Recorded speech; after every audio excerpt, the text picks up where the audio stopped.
Welcome to the Kwik Performance Engine Lab. One of the things that we do on a lot of our kits is actually use a Type-2 power steering pump instead of the canned ham P series that come on all the trucks and everything like that. This is much more akin to what came on Camaros. The particular one that we use actually came on a Trailblazer in the mid-2000s on a 5.3 liter, and it actually came with this same 5.5-inch pulley. And so when we mount that up to one of our systems, you're going to have a smaller pulley. You're going to have a pressure rating of about 1400 psi. So that's going to, if you have a rack or something like that, you want to make sure that your seals can handle that. You might have to put a restrictor in there, but if you're just running a steering box, this is going to be great for you.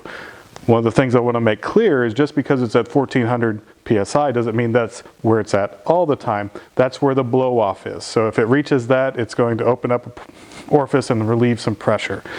One of the things that we do with our pump is we go ahead and install this pulley on here so it's ready to install, and we also put a 90-degree hose barb in there so that can get you to your remote reservoir.